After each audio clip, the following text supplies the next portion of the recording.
I'm very tired. I've been done a heavy night of thinking. This is what I've done my whole life, is get a problem come up, causing me to have to do a lot of thinking. What I've been thinking about, what I was thinking about last night, is the shadow woman problem. Yeah, there's shadow women, same as there are men, who, for whatever reasons, they might not feel like they could ever come out if they're strictly confined to lesbian relationships. And when I was growing up, of course, women didn't come out, not in Utah, and they were very secretive, just like the men were. And I went away to school and I lived with my dad's sister. Well, that was my aunt, and she'd been living with a woman that she had leave the home when I came. And then after I'd been there a year, she brought her back. And as soon as she brought her back, I thought, oh, I can see why she didn't want to bring this woman. Because if there ever was a lesbian school teacher, it was her. She was a tall woman, dressed in a mannish fashion, and cut her hair short. She smoked a long cigarette. She had a cigarette holder. I thought she was very sophisticated, quite. Why are you laughing? And she wasn't even Mormon. And I imagine the fact that she smoked a corncob pipe didn't bother you either, corn right? cob. It was very elegant. It was with a long cigarette in a holder, and I never saw anybody smoke like this. And I thought, oh my God, I never expected to see this.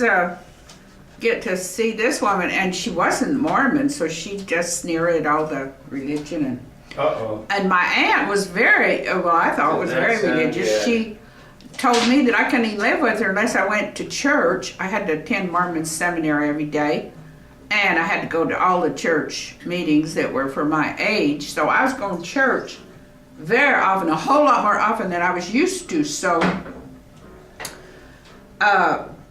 I felt a little bit, like I was compelled to do this, and I couldn't. How old were you at the time? I was 13 and 14. Puberty's just about to smack you alongside the face, right? But I was very kind of resistant to this. But when this, and I was of course up there with a lot of secrets that I'd been keeping ever since I was 5, about my dad, possibly being, I didn't think it was possible. I thought he was a bisexual, or what I called a shadow man, who concealed this part of his behavior from my mother. So here I was, here this woman appears into my aunt's life. She was a teacher around school, and I didn't pay too much attention to her till she moved back into the home. But then, and then she had an apartment down in the city, and my aunt and she used to go down there and stay to the apartment. And and I thought, and I read a lot, so I had pretty sophisticated ideas, and I thought, this never gave you a clue. Yeah, he gave me, and I thought, oh my word, I don't think I can stay here because I'm already tortured by these other, and I just can't contemplate this secretiveness, because, I had to be very secret, because even if they were both, and then my aunt was a man-hater, she would just rant and rave all about how her husband had done all this. He'd gone out with another woman while he was away to school. And that didn't give you a clue either, huh? Yeah. Oh, it gave me lots of clues, but there were clues that I just couldn't handle, Well, that's like my first wife. Knowing. My first wife says to me, it's not you personally, honey. It's all men in general. It kind of gave me a little clue that I had a serious problem on my hands. Well, see, yeah, his first wife sort of kept some secrets from him until he was safely a husband. Oh my God! Yes, I believe she did the Immaculate Conception once or twice too.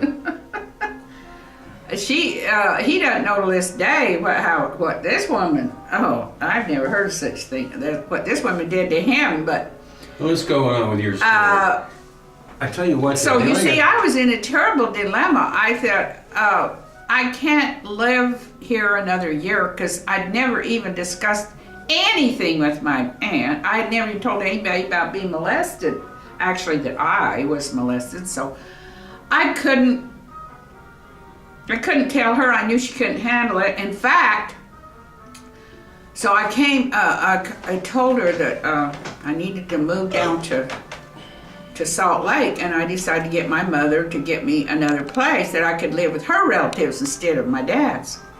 So I told her, and she was not happy at all. You know, she acted like that I was rejecting her, that I had, and actually I wasn't rejecting her at all. I thought she was a wonderful woman. I mean, she made me feel so much better. She took care of me. She was she'd raised 2 sons, and they were gone in the service, and she was just a wonderful house cook and very ambitious.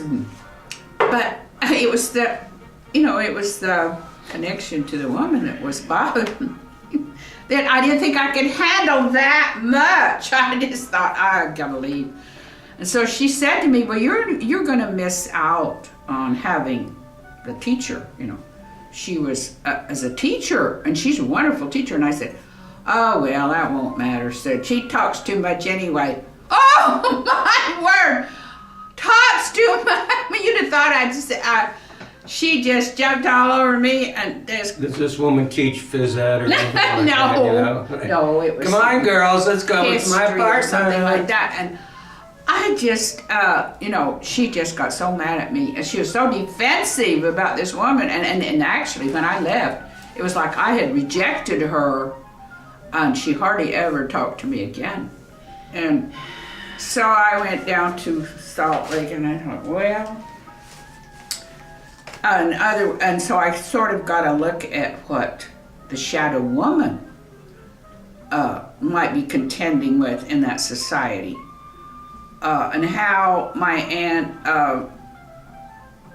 I didn't know exactly how that my aunt may have become, well, the bitterness that she felt about her ex-husband was a factor. And but this sort of thing, you know, when you have a society that's pressuring the lesbian woman not to come out. This is a terrible, awful thing. It's almost like in those days it was, don't ask and don't tell. In Utah anyway, and I think it's that way now because I don't think there so. is, well, no, not in the cities, but there's still a big question of when you've got a church that believes that they can cure this. There's going to be a lot of pressure on these people, and there's going to be a rejection of them as teachers. And my aunt was a wonderful teacher. In all different ways, she was just a paragon of virtue. But it was just the fact that, and so was the other teacher. She was a good teacher, and but it was the fact that they were living, they had these feelings that were taboo in that society.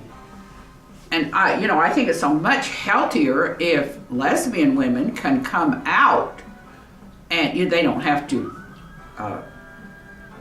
But it's like, because if people can come out and talk about what they feel, that to me is so much healthier than if they, now I know there was another woman that I encountered, and she was married, so she would have been a bisexual.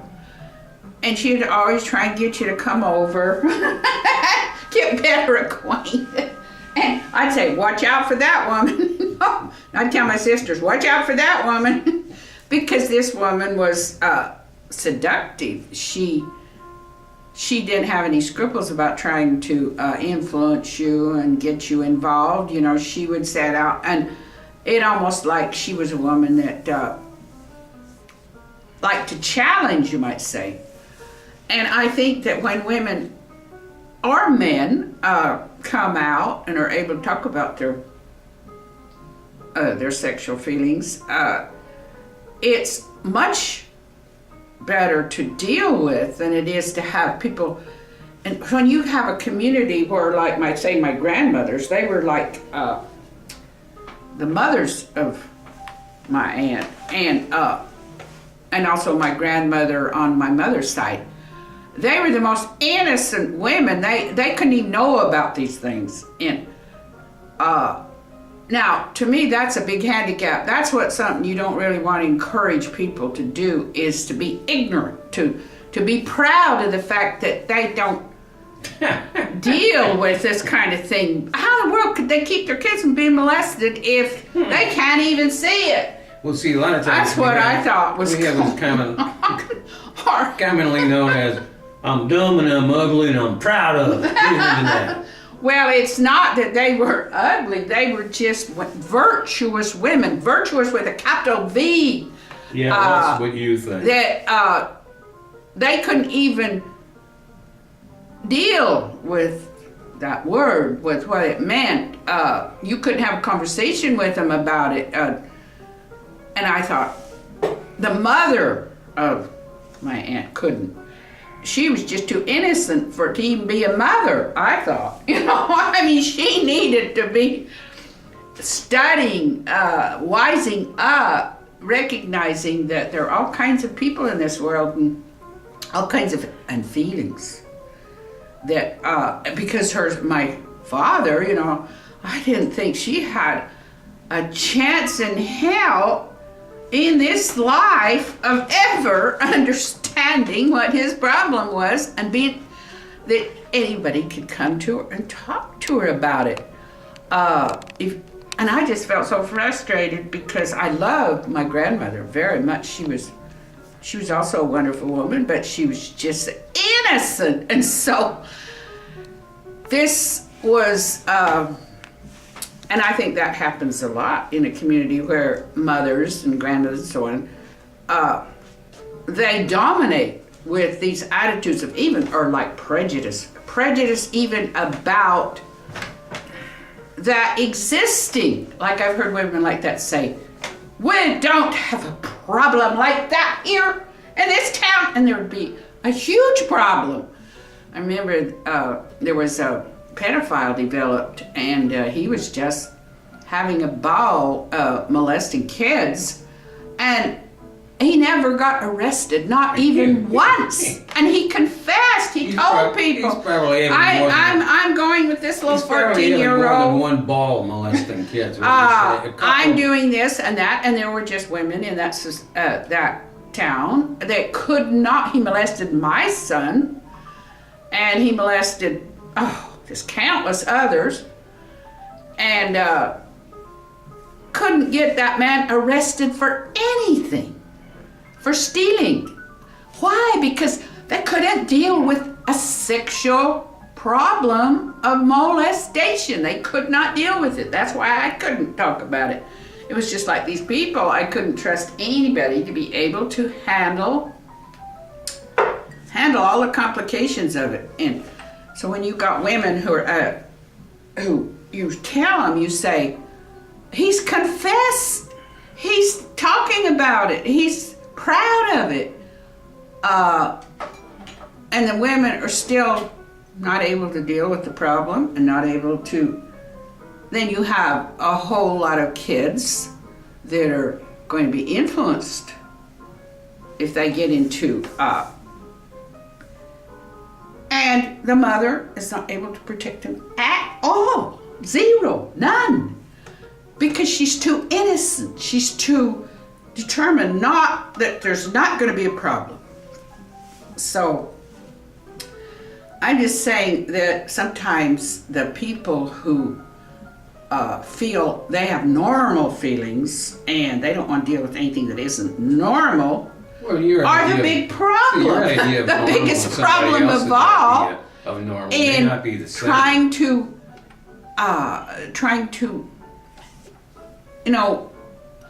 see what the bad influences might be in the community, what could be happening to their kids, their teens.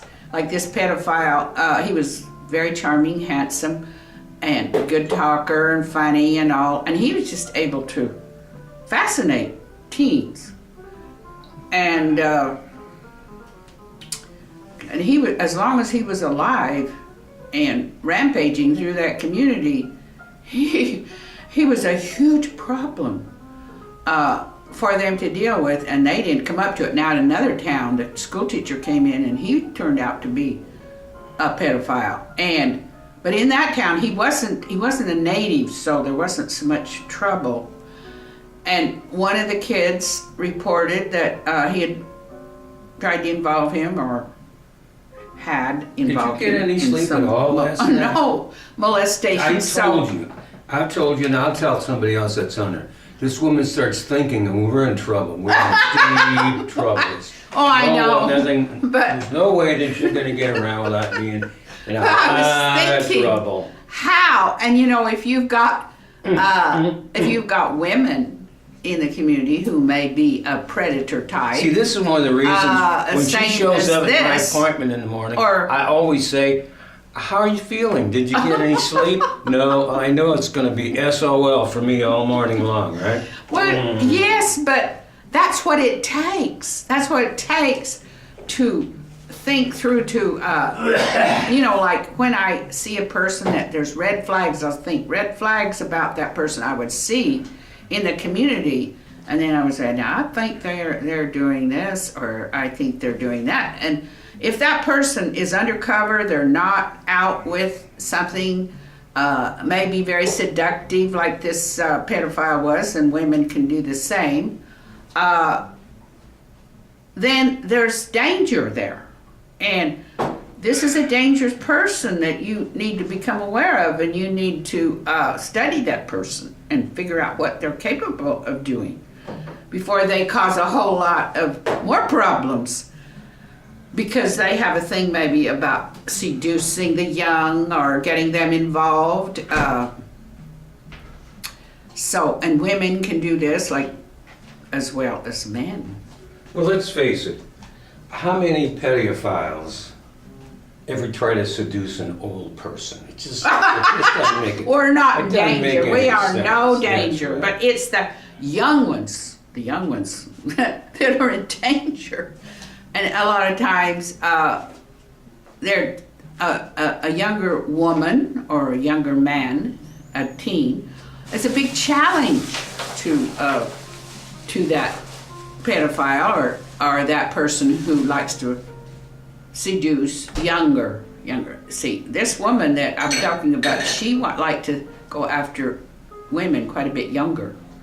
And so I'd always be aware, well, no, not gonna, So, yeah, there's shadow women. Same as there's shadow men. Well, let's face it, we just go back to this, I'm going out and seduce this 80-year-old woman here, and I'm only 38, but boy, I'm pretty sure I can get her. Yeah, I never said that.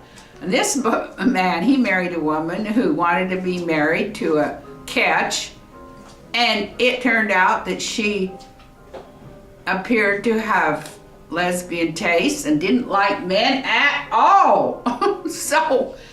And he didn't find this out until after he was married and there were children, and it was just a very traumatic, upsetting experience.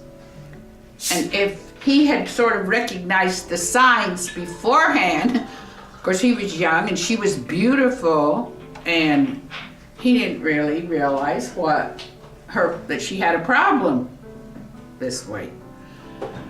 So she was a shadow girl when she was very young, when he was courting her. Courting. She wasn't telling him the whole When was the last time you used the word courting in its unkind? Well, that back in ancient times when you were a boy, you know.